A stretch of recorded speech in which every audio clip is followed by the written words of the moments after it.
কুড়িগ্রামে বহুদিন থেকে এই মামার আহ, কি বলে এটাকে, মানে আমরা বলি হচ্ছে ভেলপুরি।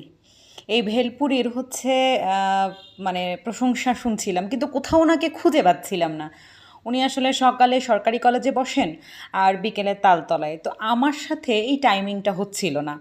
হুট করে আমি একদম টেস্টির সামনেই, কুড়িগ্রামে টেস্টি নামে একটা দোকান আছে, তার সামনেই হুট করে মামাকে পেয়ে গেলাম। তো ভাবলাম যে এইবার হচ্ছে যে মামাকে আর ছাড়া যাবে না, একবার টেস্ট করে দেখতেই হবে। অনেকের অনেক ধরনের প্রশংসা শুনেছি।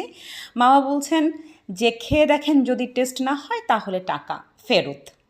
তো আরও আশ্বাস পেলাম, যেহেতু প্রথম এখানে হচ্ছে যে এই খাবারের হচ্ছে যে প্রচলন প্রথম আর কি।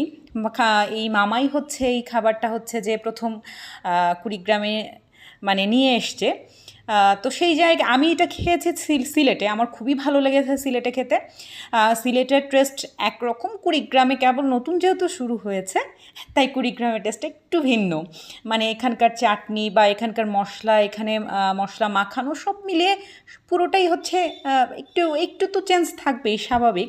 ধীরে ধীরে আরও বেশি ইমপ্রুভ করবে। কিন্তু মানে মজা ছিল না বিষয়টা এরকম না যে যেমন ঝাল খেতে চেয়েছে তাকে তেমন ঝাল করে দিয়েছে। আমরা বলেছিলাম মিডিয়াম ঝাল দিতে, কারণ হচ্ছে যে আমরা খুব বেশি আর ঝাল খাই না। তো হচ্ছে যে খেয়েছি, এক বাটি খেয়েছি, 4 পিস 20 টাকা, এবং এত সহজলভ্য যে 20 টাকায় হচ্ছে যে এটা আমি হচ্ছে সিলেটেও হচ্ছে যে এরকম 4টা পিস 20 টাকায় খেয়েছি। কুড়িগ্রামেও সেম হচ্ছে যে 4 পিস হচ্ছে 20 টাকা। তো দিল, আমরা টেস্ট করছিলাম, তো আমার কাছে ভালোই লেগেছে, খারাপ লাগেনি। আপনারাও টেস্ট করে দেখতে পারেন, আপনাদেরও খারাপ লাগবে না। প্রথম যেহেতু, তো খারাপ লাগবে না। এরপর আরও অনেক বেশি ইমপ্রুভ হবে, এটাই স্বাভাবিক। আরও বেশি বেশি হচ্ছে যে টেস্ট বাড়বে। তো সবাইকে ধন্যবাদ।